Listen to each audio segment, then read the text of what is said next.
Soy Alfonso XIII de España. Nací el 17 de mayo de 1886 en el Palacio Real de Madrid, como hijo póstumo de mi padre Alfonso XII y de su segunda esposa, mi madre, María Cristina de Habsburgo-Lorena. Recibí en la pila bautismal los nombres de Alfonso León Fernando María Jaime Isidro Pascual, Antonio de Borbón y Habsburgo-Lorena. Me apadrinaron el Papa León XIII, representado por el nuncio Cardenal Rampolla, y mi tía, la infanta doña Isabel. Nací rey, pero no asumí mis poderes como tal hasta alcanzar la mayoría de edad marcada por la Constitución, el 17 de mayo de 1902. Durante mi minoría ejerció la regencia con pulcritud intachable la reina viuda, mi madre. Mi educación estuvo marcada por la orientación militar. Militares, fundamentalmente, integraron mi cuarto de estudios, formado en 1896, bajo la presidencia del general Sanchís, aunque en él tuvo lugar destacado mi profesor de Derecho Constitucional y Administrativo, el ilustre jurista Vicente Santamaría de Paredes. Mi formación religiosa estuvo a cargo del jesuita Fernández Montaña. Los ingenuos diarios que escribí en vísperas y al inicio de mi reinado revelan el impacto que para mí supuso la experiencia del desastre. De aquí que se haya podido decir de mí que fui la conciencia del 98 en el trono. La primera etapa de mi reinado personal, 1902 a 1907, coincidió con la crisis de jefatura en los partidos dinásticos. La rivalidad entre los posibles herederos de Cánovas y de Sagasta solo quedó resuelta entre 1905 y 1907 con la designación de Antonio Maura como jefe del Partido Conservador y la de Segismundo Moret como jefe del Liberal. De aquí la fugacidad de los primeros gobiernos que designé, lo que daría pie al maligno apelativo de crisis orientales, en alusión al Palacio de Oriente, que me acusaban injustamente de manipulador de las distintas facciones políticas para prevalecer sobre ellas. En 1904, durante un primer gobierno Maura, este me llevó a Barcelona, viaje que constituyó un gran éxito personal para mí y para la monarquía, pero que no contribuyó a que captase el sentido integrador de la naciente lliga. Regionalista. Mi acendrado españolismo estuvo siempre matizado por un castellanismo a ultranza que no me permitía entender el catalanismo como potenciador de una gran España, según lo concebían Prat de la Riba y Cambó. Desde 1905 inicié mis viajes por Europa.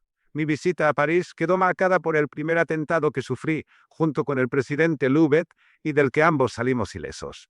Estos viajes, que multiplicaron a lo largo de mi reinado, me convertirían en el más cosmopolita de los reyes españoles desde los días de Carlos I, y en un gran experto en la política internacional de mi tiempo. En esta línea, siempre me esforcé en recuperar para España un lugar bajo el sol, apoyándome sobre todo en una Inglaterra que, en los comienzos de mi reinado, se va encontrado enfrentada con Francia tras la crisis de Fashoda. Las bodas hispano-británicas de 1906, de las que se trata a continuación, fueron muy importantes a este propósito. La conferencia de Algeciras había asegurado una posible zona de influencia para España en Marruecos. Mis entrevistas con Eduardo VII en aguas de Cartagena, 1907, me permitieron salvar la situación de las Canarias, en las que ya habían puesto sus miras los alemanes, y en general proteger las costas españolas, en tanto reconstruía España sus fuerzas navales. Gracias a la ley de 1908, que dio paso a la creación de una escuadra moderna. El 31 de mayo de 1906 contraje matrimonio con la princesa británica Victoria Eugenia de Battenberg, nieta de Victoria Yo, hija de la princesa Beatriz y de Enrique de Battenberg. Al retorno de la ceremonia, celebrada en la madrileña iglesia de San Jerónimo, el cortejo nupcial se vio ensangrentado por la bomba que el anarquista Mateo Moral nos lanzó desde un balcón de la calle Mayor. Aunque salimos indemnes, el atentado provocó numerosas víctimas que ensombrecieron el acontecimiento. De mis 4 hijos restantes, 2 mujeres, Beatriz, 1910, y Cristina, 1911. Solo el menor, Gonzalo, se vería afectado también por la hemofilia. Felizmente, la continuidad dinástica quedaría garantizada en la persona de mi hijo don Juan, nacido en 1913 y perfectamente sano. Esta desgraciada situación distanciaría a la larga a la reina y a mí. De aquí mi evasión en aventuras extramatrimoniales, aunque solo una de ellas revistió relativa importancia. La que me unió, en los años 20, a la actriz Carmen Ruiz Moragas, de la que tuve 2 hijos. La segunda etapa de mi reinado, 1907 a 1912, había registrado los 2 grandes empeños regeneracionistas que, desde la vertiente conservadora asumió Maura, y desde la de un liberalismo democrático desplegó José Canalejas. El gobierno del primero naufragó en 1909 a raíz de los sucesos, que, como réplica a la guerra de Melilla, ensangrentaron Barcelona, Semana Trágica, y cuya represión subsiguiente, fusilamiento del anarquista Ferrer Guardia, suscitó una desaforada campaña antimaurista y antiespañola, orquestada por las izquierdas europeas, y que en España se tradujo en la ruptura del Pacto del Pardo, al declararse el jefe del Partido Liberal, Moret, incompatible con Maura. Maura no me perdonaría nunca la inevitable crisis que le apartó del gobierno, aunque la única alternativa posible hubiera sido una dictadura maurista de difícil salida.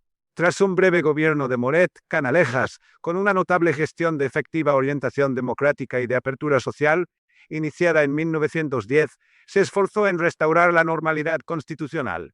Pero el crimen que acabó con su vida en 1912 aceleró la descomposición de los partidos y el ocaso del turnismo. A su vez, yo mismo sería objeto de un nuevo atentado en 1913, del que salí ileso por fortuna. Al estallar la Primera Guerra Mundial, 1914, afirmé la neutralidad española, respaldado por el entonces jefe del gobierno, el conservador Eduardo Dato. Esta paz en la guerra propició una coyuntura excepcional a los mercados españoles, lo que sería determinante del notable salto hacia el desarrollo experimentado por el país en mi reinado. Y de otra parte, me permitió entregarme a una extraordinaria labor humanitaria abierta a los dos campos combatientes, lo que me valdría un prestigio insólito a la hora de la paz, borrando la imagen negativa de España provocada por la Ferrerada en 1909. El homenaje que nos fue rendido a la reina y a mí en Bruselas en 1922 hizo patente esta feliz realidad. En este mismo año, la famosa expedición a las Urdes, comarca que resumía todas las viejas lacras de la llamada España Negra, ilustró mi otra preocupación regeneracionista. Y la fundación del Patronato Real de las Urdes daría continuidad a aquella expedición redentora, sugerida por Gregorio Marañón, que hubo de reconocer en mi gesto el comienzo de una reconquista del propio suelo descuidado durante siglos y que comienza valerosamente en el propio corazón de la miseria nacional. Sin embargo, las salpicaduras de la gran conflagración y de sus derivaciones, la Revolución Rusa, la eclosión de los nacionalismos, llegaron a España con las perturbaciones internas de 1917, iniciativas anticonstitucionales del nacionalismo catalán, Asamblea Barcelonesa de Parlamentarios y huelga revolucionaria de agosto. Aunque Dato, jefe de mi gobierno en aquellos momentos, consiguió superar ambos conflictos sin derramamiento de sangre, la llegada de la paz exterior tuvo dos graves contrapartidas en España. Por una parte, la radicalización de los nacionalismos insolidarios en Cataluña y en el País Vasco. Por otra, la recesión económica debida al cierre de los mercados exteriores, al reconvertir los países beligerantes su economía de guerra a una economía de paz, lo cual, a su vez, agudizó los conflictos sociales, que en Cataluña tomaron el carácter de una guerra social, culminante en la huelga de la canadiense, 1919. Aunque la debilidad de los viejos partidos fue paliada por mí con la nueva modalidad de los gobiernos de concentración, ello solo permitiría poner de manifiesto la capacidad de estadista del catalán Francisco Cambó. Pero la grave crisis de fondo, que costó la vida, pese a sus notables iniciativas de reforma social, a Eduardo Dato, asesinado por los anarquistas en 1921, vino a doblarse ahora con el problema de Marruecos, esto es, la necesidad de fijar sólidamente el protectorado reconocido a España mediante el Acuerdo Hispano-Francés de 1912, en función de los acuerdos de la Conferencia Internacional de Algeciras, 1906. La imprudencia e imprevisión del comandante general de Melilla, Fernández Silvestre, en su empeño de alcanzar la posición clave de Alhucemas, provocaron julio de 1921 un desastre de enormes proporciones, anual, frente a la rebelión del caudillo rifeño Abd el-Krim. La apertura del llamado expediente Picasso, por el general que lo instruyó, para fijar las responsabilidades derivadas del desastre, que el socialista Indalecio Prieto se esforzó en que salpicaran a mi propia persona. Fue un ingrediente más de la inestabilidad generalizada, reverdeciendo la inquietud de jefes y oficiales, agrupados estos últimos, desde 1917, en las llamadas Juntas de Defensa. La llegada al poder de una coalición liberal de amplio espectro, presidida por García Prieto, no resolvió nada. Y en septiembre de 1923 se produjo en Barcelona el golpe de Estado del general Primo de Rivera, que, acogido con entusiasmo por la mayoría del país, incluido, muy significativamente, el sector intelectual animado por Ortega y Gasset desde el Sol, y ante la impotente pasividad del gobierno, fue aceptado por mí, día 13. Aunque luego se me acusaría de haber sido el auténtico artífice del golpe, las fuentes documentales han desmentido irrefutablemente tal supuesto, que sostuvieron con alardes de escándalo Blasco Ibáñez en Francia y Unamuno en España. La dictadura aportó, de hecho, una pacificación social y un gran éxito exterior.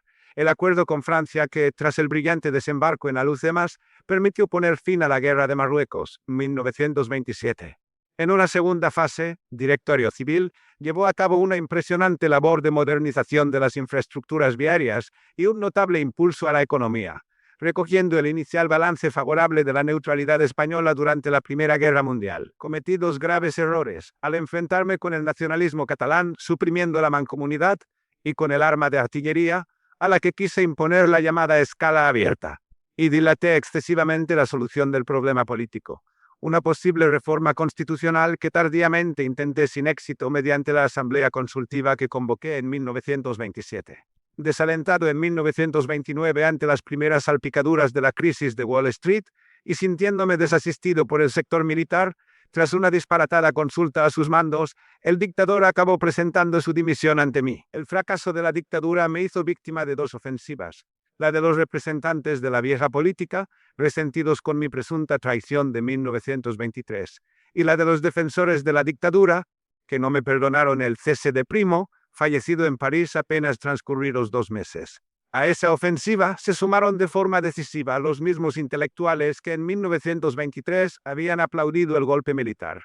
El intento de reconstruir el viejo orden constitucional, empeño en que fracasó el general Berenguer, que hubo de habérselas con el pronunciamiento republicano de Jaca, desembocó en un último gobierno de concentración, presidido por el almirante Aznar, que apeló a una consulta electoral cuyo primer tramo, las elecciones municipales del 12 de abril de 1931, fue interpretado por republicanos y socialistas, y por el propio presidente del gobierno, como un referéndum perdido por la monarquía.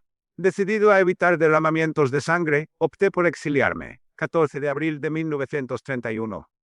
De mi reinado ha podido decir Laín Entralgo: el rey se fue, y con él se hundió la monarquía de Sagunto. Pese a tantos y tan graves contratiempos vividos en su tiempo, el progreso de España durante su reinado fue, sin exagerar una tilde, sensacional. Lo fue tanto en el despliegue demográfico como en la notable aproximación al desarrollo económico-social, pero sobre todo en el plano cultural, a través de 3 generaciones intelectuales extraordinarias: la del 98, la del 14 y la del 27, cauce de una edad de plata, o, según otros críticos, de una segunda edad de oro. El escritor Vilallonga ha trazado una semblanza personal mía que parece bastante ajustada a lo que fui, como hombre y como rey. El rey de España se hubiera equilibrado con una crítica prudente y tranquilizadora. Era un hombre de una inteligencia razonable, afable, cortés, profundamente recto, prefiriendo de mucho a la lectura y al estudio el galope de un caballo y la caza de un faisán. Como todo hombre de su época nacido en buena posición, era naturalmente y sin esfuerzo un liberal. También era, eso sobre todo, un aristócrata tipo, descendiente de una raza muy antigua, de un valor desconcertante, demasiado escéptico para no estar desengañado, y siempre con un toque de tristeza en su mirada, frecuentemente ausente. Semblanza que conviene completar con la que me dedicó en su libro Figuras Contemporáneas Winston Churchill. Se sintió el eje fuerte e indiscutible en torno al cual giraba la vida española. Es como estadista y gobernante, y no como monarca constitucional, siguiendo comúnmente el consejo de sus ministros, como él desearía ser juzgado, y como la historia habrá de juzgarle. En el exilio, centrado primero en Francia y repartido luego entre Roma y Lausanne, la reina, por su parte, acabó por marchar a Londres. Se había llegado a un acuerdo de separación informal entre nosotros.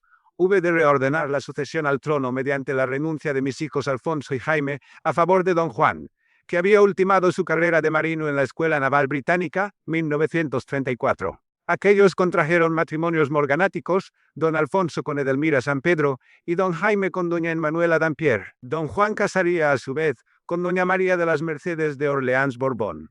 Apoyé al estallar la guerra civil al sector llamado nacional, dado que la revolución proletaria, desencadenada ya desde la llegada del Frente Popular al poder, apuntó esencialmente sus tiros contra la monarquía y contra la Iglesia. Pero cuando, terminado el conflicto, me vi rechazado por los franquistas, dado el carácter liberal que había tenido mi reinado, y por el hecho de que mi declarada aspiración, si volvía al trono, era lograr la reconciliación de las dos Españas.